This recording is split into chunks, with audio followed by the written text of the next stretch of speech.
अस्सलाम वालेकुम नाज़रीन, मैं ज़ैनुल आबिदीन एक नए व्लॉग के साथ। नाज़रीन, आज अलीमा खान साहिबा भी वहाँ पे सवात में स्ट्रीट मूवमेंट के दूसरे मरहले के लिए वो निकली हुई हैं, क्योंकि पहले मरहले का आर्डर दिया था सुहेल अफरीदी को इमरान खान साहब ने, और दूसरे मरहले के लिए अब अलीमा खान साहिबा ने ये जिम्मेदारी उठाई हुई है। और वो आज सवात में भी वहाँ पे अपना एक स्ट्रीट पावर शो कर रही हैं, और वहाँ पर उन्होंने एक ऐसी बात की है जिसको लेकर काफ़ी ज़्यादा बातें हो रही हैं। और दूसरी साइड पर मैं आपको बाद में बताऊँगा कि इमरान खान साहब ने शेर अफजल मरवत के लिए एक बात कही थी, और आज मौलाना फजल रहमान साहब पे वही बात फिट हो रही है।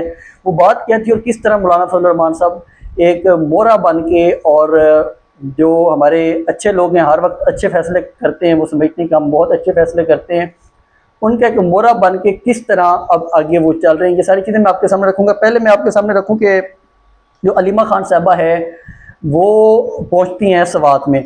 अब सवात में जब वो पहुंची हैं तो वहाँ पे काफ़ी ज़्यादा अवाम उनका इस्तकबाल भी कर रही है। देखें, जो इस वक्त अवाम है ना, वो लीडर को जो भी उन्हें लीड करेगा ना, वो उसके पीछे निकलेगी।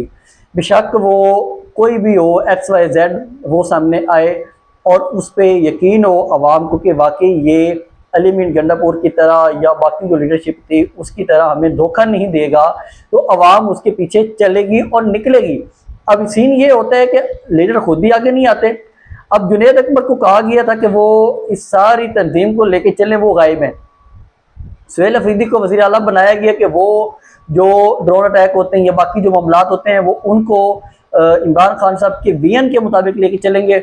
उन्होंने बिल्कुल इमरान खान साहब को इस वक्त मुकम्मल तौर पर धोखा दे के रखा हुआ है, और वो वही बहाना अली बिन गंडापुर वाला कि देखिए मेरी तो मुलाकात ही नहीं हो रही, और एक ही बहाना लेके वो बैठ गए हैं। देखिए, वज़ीर आला के पास 100 रास्ते होते हैं कि वो किस तरह मुलाकात करना चाहें तो वो मुलाकात कर सकते हैं। बजट के हवाले से था, बजट वाला मामला इन्होंने पास कर लिया, सारे पैसे उनको दे दिए और अब चुप होके बैठ गए। अलीमा खान साहब आज फरमाती हैं कि देखें कि मुराद सईद को सामने आना चाहिए, और अब वो सामने आए। बात यह है कि मुराद सईद कोई अपने शौक से नहीं छुपा हुआ, उसे इमरान खान साहब ने खुद ही आर्डर किए हुए हैं। ये 9 सितंबर का उनका आर्डर है कि मुराद सईद के बारे में कोई गलतफहमी न रखे, उसे मैंने खुद कहा हुआ है, और वो इस वक्त मेरे ऑर्डर के ऊपर ही वो रुपोश है। अगर अलीमा खान साहबा इस तरह की बात करेंगी कि मुराद सईद सामने आ जाए या वो लोग सामने आ जाए जिनको इमरान खान साहब ने रोका हुआ है, तो यहाँ से ये खुद एक कंट्रोवर्शियल होता जाएगा सारा मामला। वो निकली है इमरान खान साहब की रिहाई के लिए, तो उनकी रिहाई के ऊपर ही उनको अवाम के साथ मोबिलाइज करना है। अगर अवाम को, तो अवाम को सिर्फ उस मुद्दे के ऊपर रखें। मुराद सईद वाली जहाँ तक बात है कि अगर मुराद सईद की ये बात करेंगी तो मुराद सईद के अपने जो एक सोशल मीडिया उसको भी सपोर्ट करता है, वो कहेगा कि इमरान खान साहब के आर्डर से बढ़ के अलीमा खान का कोई आर्डर नहीं है। और मुराद सईद का आगे लेके आना एक पोलिटिकली जो हमारी एस्टेब्लिशमेंट है उनका ये एक मोटिव है कि मुराद सईद सामने आए और हम उसे गिरफ्तार करें। अगर अलीमा खान ये कहती हैं कि मुराद सईद सामने है, तो क्या उससे पीछे मुराद सईद को सामने लेके आने से पहले आप लोगों ने कितनी बड़ी कैंपेन कर ली है कि आखिरी पत्ता आपके पास मुराद सईद रह गया, उसके अलावा आप लोग सारे काम कर चुके हैं।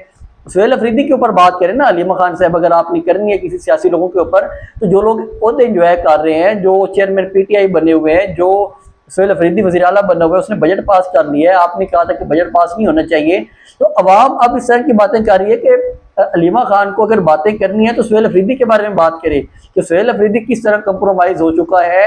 वो इमरान खान साहब की एक तस्वीर भी नहीं लगवाना गवारा अब समझ रहा, नाम लिखना गवारा नहीं समझ रहा। वो बिल्कुल मैंने इमरान खान वाला जो है कि इनका नज़रिया था हमारे अच्छे लोगों का, वो उस नज़रिए के ऊपर चलता हुआ नज़र आ रहा है सुहेल अफरीदी। तो आज जब उन्होंने एक ये वाली बात की मुराद सईद के वाले से, तो वहाँ पे कुछ एक नई बहस छिड़ गई है अवाम की। तो उस हवाले से मजीद भी मैं आपके सामने रखूँ कि अलीमा खान ने कहा कि जो ये लोग इमरान खान साहब को कैद तनाई में रखे हुए हैं, हम इसके खिलाफ अपनी ये जो जद्दोजहद है इसको आगे मजीद बढ़ाते जाएंगे। अब कल इमरान खान साहब के केसेस भी लगे हुए हैं सुप्रीम कोर्ट में कि उनकी कैद तनाई ख़त्म की जाए, उनसे मुलाकातें बहाल की जाएँ। तो इस हवाले से यहाँ पे अलीमा खान साहबा का एक ये वाला बयान काफ़ी ज़्यादा सामने इसके ऊपर बहस हो रही थी, वो मैंने कहा मैं आपके सामने रख दूँ और अपना ओपिनियन भी रख दूँ कि अलीमा खान साहबा को इस तरह की बातें नहीं करनी चाहिए। वो कंट्रोवर्शियल इस मामले को कर लेंगी इमरान खान साहब की रिहाई को, फिर वही तफरीक पैदा हो जाएगी अवाम के सामने कि इमरान खान साहब का कोई आर्डर है और ये कोई आर्डर आ रहा है। अभी तक तो बिल्कुल भी जो लीडरशिप है वो बिल्कुल नाकाम हो चुकी है। अवाम साथ खड़ी है। अवाम जब भी कोई भी लीड करने के लिए निकलेगा, अवाम उसी तरह से दोबारा से वो सामने आएगी और अवाम उस लीडर के साथ चलेगी, चाहे वो अलीमा खान हो, फिर सेल अफरीदी हो। पहले गंडापुर के साथ अवाम 2-3 दफ़ा निकली और गंडापुर ने धोखा दिया अवाम को। तो इसलिए अलीमा खान साहबा अब एक्टिव है। नूरीन नियाज़ी के ऊपर भी NC से एक आर्डर चला हुआ है कि वो उन्होंने मुल्क की सलामती के खिलाफ बात कर दी है। जो यहाँ पे खुद मुल्क की सलामती को दाव पे लगाई जा रहे हैं, उसके हवाले से कोई बातें नहीं हो रही।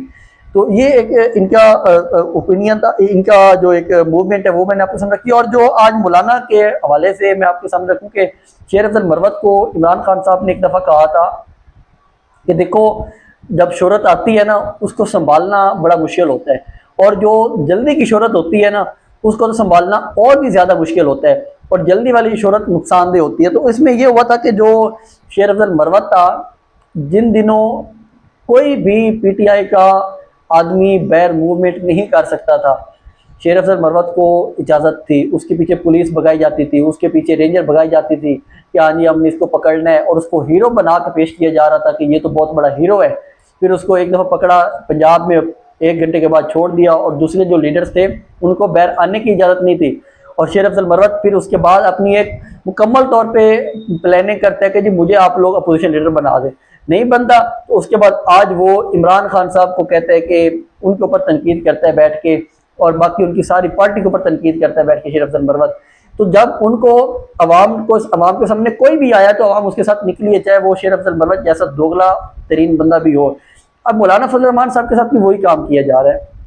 इनको एक jelly Nelson Mandela, jelly hero बनाने के लिए काम ये किया जा रहा है कि आज उन्होंने एक लायर्स फोरम का अपना इजलास रखा हुआ था इस्लामाबाद में, एक मार्की में। अब होता क्या है कि उस मार्की के ऊपर पुलिस पहुंच जाती है।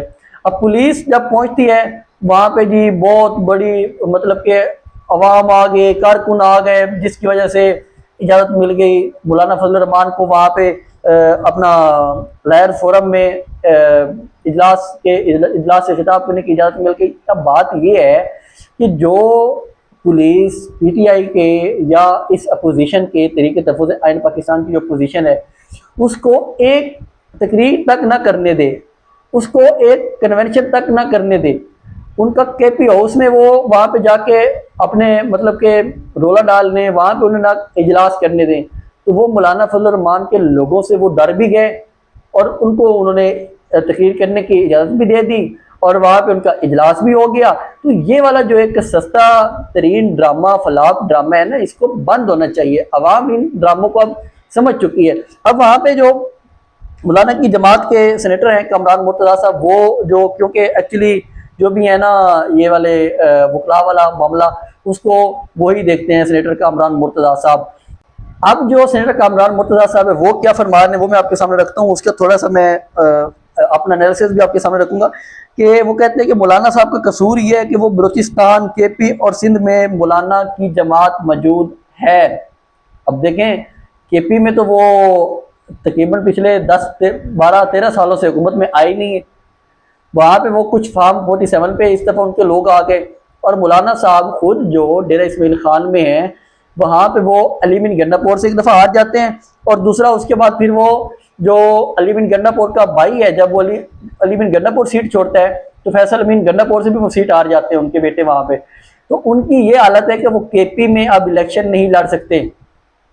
उन्होंने बलूचिस्तान में जाके इलेक्शन लड़ा है, और बलूचिस्तान में भी फार्म 47 लिया वहाँ पे उन्होंने, और वो कहाँ पे मौजूद हैं जी, बलूचिस्तान, KP और सिंध में। बलूचिस्तान में फार्म 47 लिया है, KP में उनकी जो जमात है उसने जो ये जेली और धोखे से सीटें ली हुई हैं PTI की, जिस दिन इन लोगों ने वो सीटें वापस की और कहा कि अब हमें पता चल गया कि ये किस तरह सारा खेल खेला गया था, अब माफ़ी भी मांगते हैं और वो सीटें भी वापस करते हैं, तो उस दिन पता चलेगा कि मौलाना फजल रहमान साहब कितने इनकलाबी हैं।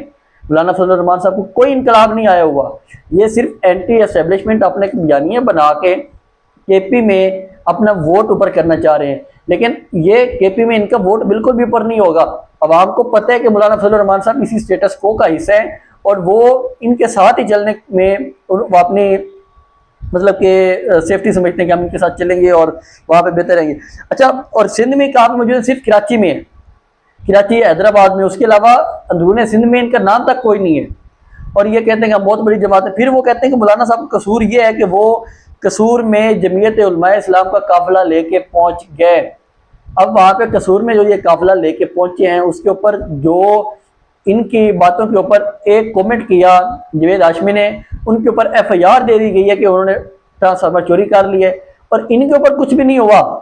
उनके घर के बाहर पुलिस पहुंच गई है।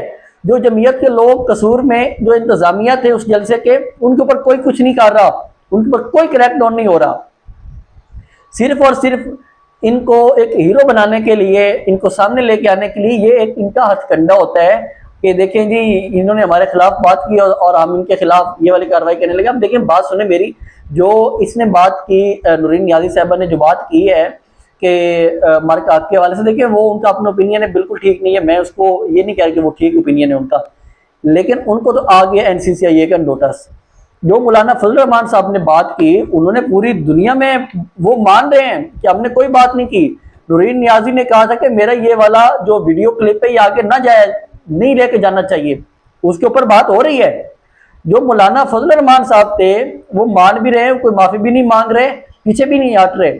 उसके ऊपर यह काम होता है कि अभी तक कोई NCCIA नहीं जागता, NCCIA का नोटिस तक नहीं आता, जिसमें वो कहते हैं कि शोधा जो है वो हमारे ऊपर कोई एहसान नहीं, शोधा का एहसान है हमारे ऊपर, वो बेचारे शहीद होते हैं, वो वहां पे जंग लड़ते हैं हमारी हिफाजत के लिए। ये तो अलग लोग हैं जो पॉलिसियां गंदी बनाती हैं और सियासत में आके अपनी मदाखलत करते हैं, उनका उन शोधा से कोई लेना देना नहीं है।